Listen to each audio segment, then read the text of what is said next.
ঠিকঠাক শুধুমাত্র একটি প্রমাণ সংগ্রহে রাখতে পারলেই চলমান ডিজিটাল ভূমি জরিপে যে কোনো ব্যক্তি জমির মালিকানা অর্জন করতে পারবেন। অন্যথায় আপনার ভোগ দখলকৃত সম্পত্তির মালিকানা অন্য কোনো ব্যক্তির নামে চলে যাওয়ার সুযোগ রয়েছে। তো এই যে এত গুরুত্বপূর্ণ ডকুমেন্ট, সেটি কোনগুলো এবং কিভাবে সংগ্রহ করা যাবে, যদি কোনো ভূমি মালিকের সংগ্রহে না থাকে তারা এই ভূমি জরিপে জমির মালিকানা কিভাবে প্রতিষ্ঠিত করবেন, এই ধরনের নানান প্রশ্ন নিয়ে আজকের এই ভিডিওটিতে আমরা বিস্তারিতভাবে আলোচনা করব। সুপ্রিয় ভিউয়ার্স, ভিডিওর বিষয়বস্তু বুঝতে গেলে ভিডিওটি না টেনে সম্পূর্ণটি মনোযোগ সহকারে দেখতে হবে। আর দেখার পর যদি ভালো লেগে থাকে, আরও কোনো ধরনের ভিডিও দেখার আগ্রহ জন্মায়, তাহলে আমাদের চ্যানেলটি সাবস্ক্রাইব করে রাখতে পারেন। আসসালামু আলাইকুম সুপ্রিয় ভিউয়ার্স, আপনারা নিশ্চয়ই অবগত রয়েছেন আমাদের দেশে বিডিএস ভূমি জরিপ নামে একটি ডিজিটাল ভূমি জরিপ কার্যক্রম চলমান রয়েছে এবং ভূমি মন্ত্রণালয় থেকে বলা হচ্ছে এই ভূমি জরিপে যে সকল ব্যক্তি একবার তাদের নাম অন্তর্ভুক্ত করবেন তাদের আর অন্য কোনো ডকুমেন্টের প্রয়োজন হবে না। শুধুমাত্র এই ডকুমেন্টের মাধ্যমেই তারা সম্পত্তির মালিকানা ধরে রাখতে পারবেন, পরবর্তীতে অন্য কোনো ব্যক্তির কাছে হস্তান্তর করতে পারবেন কিংবা যা খুশি তাই করতে পারবেন। এখন এই যে এত গুরুত্বপূর্ণ একটি ভূমি জরিপ, এটিতে নিশ্চয়ই যে সকল ব্যক্তি সম্পত্তির ভোগ দখলে রয়েছেন তারাও নিজেদের নাম অন্তর্ভুক্ত করতে চান, কিংবা যারা সম্পত্তির মালিকানা প্রতিষ্ঠিত করতে চান কিন্তু তাদের সম্পত্তির ভোগ দখলে নেই তারাও নিজেদের নাম অন্তর্ভুক্ত করতে চান। এই যখন পরিস্থিতি, তখন আসলে এই দুই শ্রেণীর ব্যক্তির মধ্যে কাকে বিডিএস ভূমি জরিপের নিজের নাম অন্তর্ভুক্ত করে দেওয়ার সুযোগ দেয়া হবে, এই বিষয় নিয়ে ভূমি মন্ত্রণালয় থেকে বারংবার কিছু নির্দেশনা দেওয়া হচ্ছে। যার কারণে এই বিষয়গুলো নিয়ে আর কোনোভাবেই টালবাহানা করে কিংবা দুই নম্বরই ছলছাতুরি করে দুর্নীতির মাধ্যমে নিজেদের নাম ভূমি জরিপে অন্তর্ভুক্ত করার সুযোগ নেই। এই যে বিষয়গুলো, এই বিষয়গুলোর মধ্যে এখন যে বিষয়গুলো উঠে এসেছে সেগুলো হলো ভূমি মালিকদেরকে সচেতন থেকে শুধুমাত্র একটি প্রমাণ সংগ্রহে রাখতে হবে এবং এই প্রমাণগুলোর মধ্যে সর্বাধিক গুরুত্বপূর্ণ যে প্রমাণটিকে ধরা হচ্ছে সেটি হচ্ছে আগের কিংবা পূর্বের রেকর্ডীয় খতিয়ান। অর্থাৎ এমনও যদি হয় যে সিএস রেকর্ডীয় খতিয়ানধারী কোনো ব্যক্তি পরবর্তীতে সম্পত্তির মালিকানা কাউকে হস্তান্তর করে দেয় নাই, কিন্তু মালিকানা যারা প্রতিষ্ঠিত করেছে তারা অবৈধভাবে জবরদখল করে ভুয়া দলিল তৈরি করে সম্পত্তির মালিকানা অর্জন করেছেন এবং মালিকানা অর্জন করার পরে তারা কিছুদিন ভোগ দখল করেছেন, তারপরে আরো 50 বছর ধরে অন্য কোনো ব্যক্তি ভোগ দখল করছেন, তারপরেও তাদের ভোগ দখল টিকবে না। ওই যে সিএস রেকর্ডীয় খতিয়ানধারী ব্যক্তি তার ওয়ারিশ যারা রয়েছেন তাদের নামে সম্পত্তির মালিকানা হস্তান্তর করে দেওয়া হবে। এখন যদি এই ধরনের প্রশ্ন উপস্থাপিত হয় তাহলে নিশ্চয়ই যারা ভোগ দখলে রয়েছেন তারা আমার এই কথা শোনার পর ক্ষোভে আমাকে গালি দেওয়ার একটি মনোভাব প্রকাশ করতেই পারেন। কিন্তু বিষয়টি হচ্ছে এরকম যে আপনি যে সকল সম্পত্তি ভোগ দখল করছেন সেই সকল সম্পত্তিতে ধরুন আপনার একটি দলিল রয়েছে এবং আপনি নামজারি করে খতিয়ান সংশোধন করেছেন এবং যার কাছ থেকে সম্পত্তির মালিকানা পেয়েছেন তিনি হয়তো আপনার পূর্বপুরুষ, তার নামেও রেকর্ডীয় খতিয়ান রয়েছিলেন, তার কাছেও দলিল রয়েছিলেন, কিংবা আপনি যার কাছ থেকে সম্পত্তি ক্রয় করেছেন তার কাছেও দলিল ছিল, তার নামে রেকর্ডীয় খতিয়ান ছিল।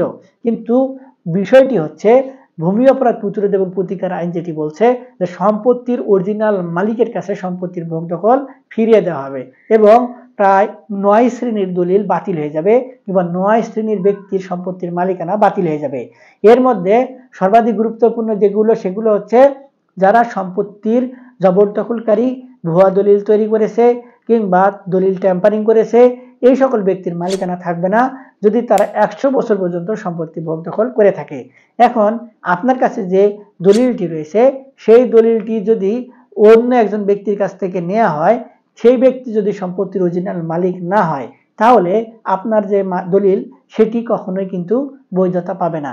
এই জন্যই প্রথমে যে উদাহরণটি দিলাম যে সিএস রেকর্ডীয় খতিয়ানধারী ব্যক্তি, তার নামে যে রেকর্ডীয় খতিয়ান রয়েছে ওই ব্যক্তি যদি পরবর্তীতে যারা মালিকানা এসেছে জমিতে তাদেরকে কোনোভাবে দলিল তৈরি করে না দেয় কিংবা বিক্রয় করে না দেয় কিংবা ওয়ারিশান সূত্রে পরবর্তীতে তারা প্রাপ্ত না হয়, শুধুমাত্র ভোগ দখল রয়েছে এবং পরবর্তীতে তাদের নামে রেকর্ডীয় খতিয়ান সংশোধন হয়েছে কিংবা তামাদি 28 ধারার মতে তারা দলিল তৈরি করে নিয়েছেন, সেক্ষেত্রে তাদের মালিকানা হারানোর সুযোগ রয়েছে এবং ওই সিএস রেকর্ডীয় খতিয়ানধারী ব্যক্তির ওয়ারিশরা যদি কোনোভাবে এসে সম্পত্তির মালিকানা দাবি করে তাহলে তাদের ভোগ দখল তাদেরকে ফিরিয়ে দেওয়া হবে।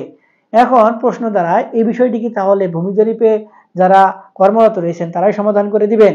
এটি কখনোই না। এই বিষয়টি আদালতের মাধ্যমে সমাধান হয়ে আসতে হবে।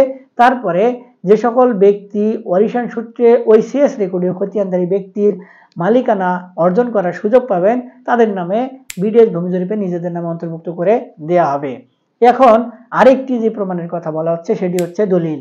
এখন এই বিষয়টি আরেকটি গুরুত্বপূর্ণ, সেটি হচ্ছে ধরুন আপনি একজন ব্যক্তির কাছ থেকে সম্পত্তি ক্রয় করে নিয়েছেন।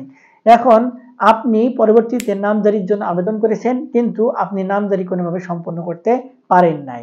আমাদের দেশের প্রেক্ষাপট অনুযায়ী আমরা অনেকেই সঠিক ওয়েতে যখন নামজারির আবেদন করি তখন আমাদের নামজারিগুলো খারিজ হয়ে যায়।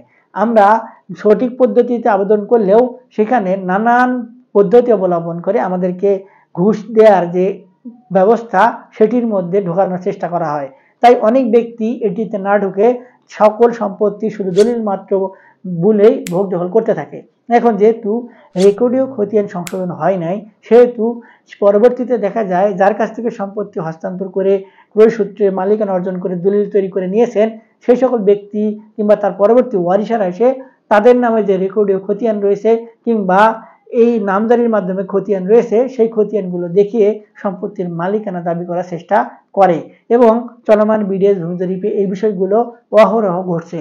এখন দেখার বিষয়, প্রথমে যে উদাহরণটি দিলাম সেই উদাহরণের সূত্র ধরে যদি যে ব্যক্তির কাছ থেকে সম্পত্তির দলিল তৈরি করে নেওয়া হয়েছে সেই ব্যক্তি তার নামে রেকর্ডীয় খতিয়ান ধরে কিংবা তার ওয়ারিশরা তাই সেই রেকর্ডীয় খতিয়ান ধরে সে মালিকানা দাবি করে, তাহলে যে ব্যক্তির নামে দলিল রয়েছে সেই ব্যক্তি তো তার থেকেই সম্পত্তি ক্রয় করে নিয়েছেন, শুধুমাত্র তিনি রেকর্ডীয় খতিয়ান সংশোধনের সুযোগ পান নাই কিংবা করে নেন নাই কিংবা তাকে করে দেওয়া হয় নাই। এই যে বিষয়টি, এই বিষয়টি সর্বাধিক গুরুত্বপূর্ণ, যার কারণে ওই খতিয়ানধারী ব্যক্তি কিংবা তার ওয়ারিশরা এসে সম্পত্তির মালিকানা দাবি করলে কোনোভাবেই তাদের নাম এই রেকর্ডীয় খতিয়ানে অন্তর্ভুক্ত করে দেওয়া হবে না। যাদের কাছে দলিল রয়েছে তারা দলিল মূলেই তাদের নাম রেকর্ডীয় খতিয়ানে অন্তর্ভুক্ত করে নিতে পারবেন। এক্ষেত্রে শুধুমাত্র দলিলেই গ্রহণযোগ্যতা পাবে, আর কোনো ধরনের ডকুমেন্টের প্রয়োজন নাই। সেই ডকুমেন্টগুলো হয়তো তার সাপোর্টিং ডকুমেন্ট হিসেবে গ্রহণযোগ্যতা পাবে। তো সুপ্রিয় ভিউয়ার্স, এই যে দুইটি ডকুমেন্ট অর্থাৎ একটি রেকর্ডীয় খতিয়ান আর একটি হচ্ছে দলিল, এই দুটি ডকুমেন্টের একটি কারো কাছে থাকলেই সেই ব্যক্তি বর্তমানে যে ডিজিটাল ভূমি জরিপ সেই ভূমি জরিপে তাদের নাম রেকর্ডীয় খতিয়ানে অন্তর্ভুক্তির মাধ্যমে জমির মালিকানা প্রতিষ্ঠিত করার সুযোগ পাবে। এক্ষেত্রে অন্য কোনো ব্যক্তি অন্য কোনো ডকুমেন্ট এখানে গ্রহণযোগ্যতা পাবে না। এই যে থিওরি, এই থিওরিগুলোই কিন্তু সবসময় আদালতে কিংবা জমির মামলা মোকদ্দমা বিচারের ক্ষেত্রে প্রয়োগ করা হয়। তাই এই বিষয় নিয়ে আর কোনো সংশয় থাকার কোনো সুযোগ নেই। তবে এই বিষয়গুলো নিয়ে আরও যদি আপনারা কোনো কিছু জানতে চান কিংবা বুঝতে চান তাহলে একজন বিজ্ঞ আইনজীবীর পরামর্শ গ্রহণ করতে পারেন কিংবা ইন্টারনেটের মাধ্যমেও বিষয়গুলো সম্পর্কে জ্ঞান আহরণ করতে পারেন। আজকে এ পর্যন্তই, দেখা হবে সামনে নতুন কোনো ভিডিওতে। ততদিন পর্যন্ত ভালো থাকবেন। ধন্যবাদ।